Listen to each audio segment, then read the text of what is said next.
Bien le bonjour à tous sur la chaîne du Moniteur Automobile. Aujourd'hui, derrière moi, je vous présente le Ford Explorer EV. Si à la base, sur le papier, c'est un Volkswagen ID.4 recarrossé, en réalité, il est très différent. Je vais vous montrer pourquoi.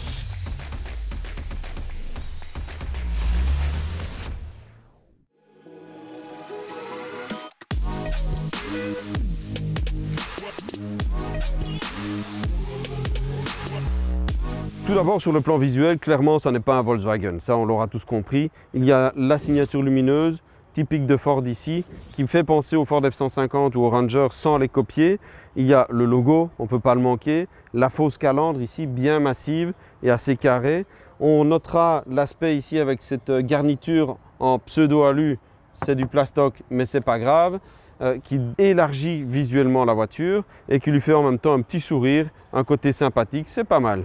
Mais là où c'est intéressant, c'est vraiment dans la ligne du capot ici, qui est très horizontale, qui surplombe des roues énormes, 19 ou 20 pouces, qui sont repoussées au bout de la carrosserie et qui marque un angle très net avec le pare-brise. On voit bien que le montant noir ici a une justification. Visuellement, ça permet de créer un pavillon flottant qui a un aspect assez sympathique, qui offre une certaine prestance à la voiture et qui amène sur ce détail que vous voyez ici.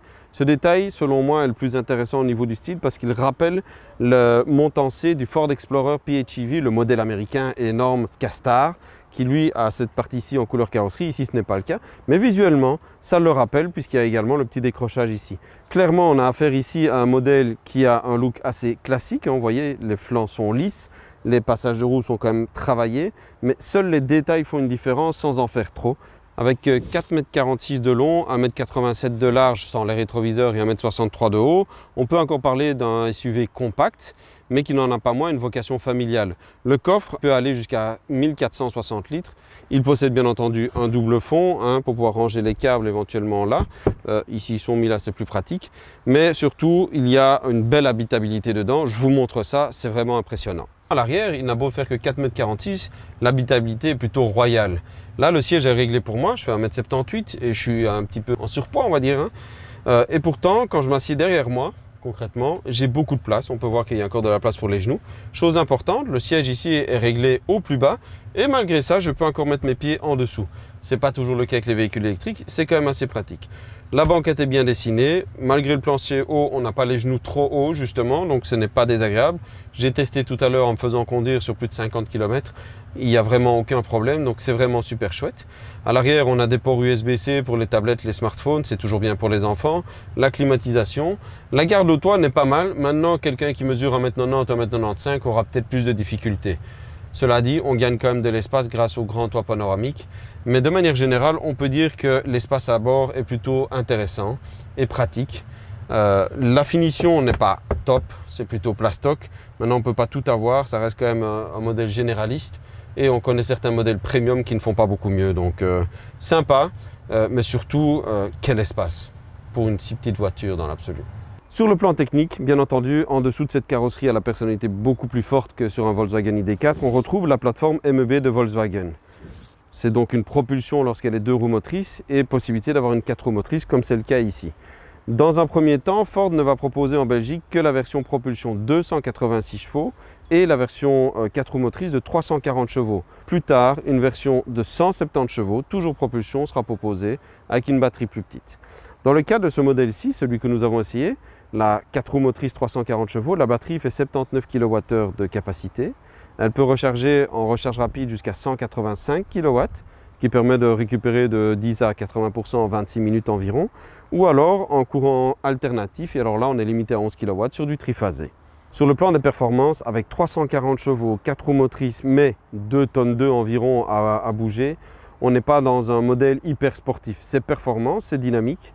On a un 0 à 100 qui se fait en 5 secondes 3, une vitesse maxi qui est limitée à 180 km/h, mais surtout on a un châssis très équilibré grâce à la batterie en position centrale et un caractère qui reste quand même assez propulsion.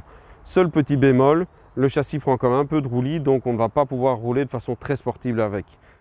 En termes de prix, clairement, on ne vise pas la prime flamande de 5 000 € ici, puisque le prix de départ pour la version propulsion 286 chevaux, avec la grande batterie, c'est vrai, de 77 kWh, on est à 48 650 € et on passe à 52 000 € un peu plus pour la version 4 roues motrices, toujours dans la finition de base. Chaque fois, il y a une finition premium qui est proposée également, comme c'est le cas pour le modèle que l'on a ici. Et là, on approche des 60 000 €, voire au-delà. Mais concrètement, on n'est pas dans un modèle économique, ça c'est clair, mais il y a également plus cher, notamment chez le cousin allemand. Donc à ce moment-là, on peut dire que le prix est bien placé.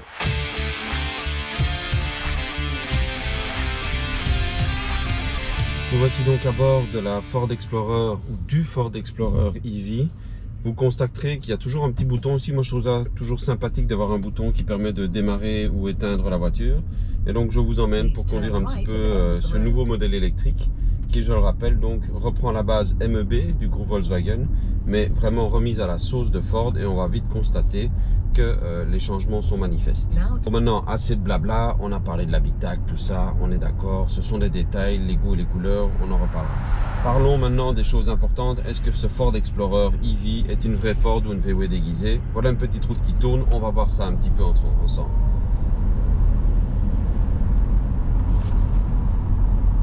C'est une vraie Ford.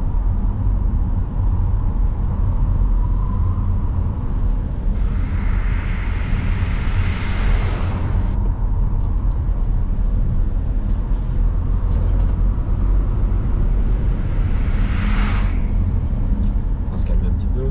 Mais clairement, oui, on est au volant d'une Ford.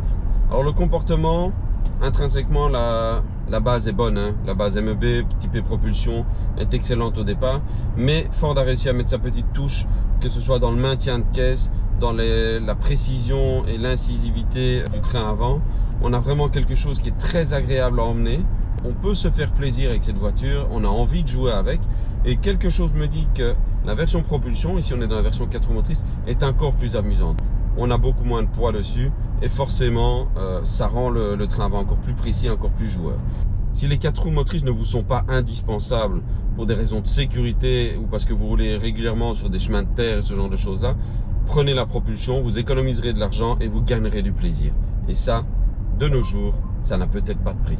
Alors ce Ford Explorer, est-ce que c'est une bonne surprise, une mauvaise surprise, un résultat mitigé? Très honnêtement, c'est une bonne surprise.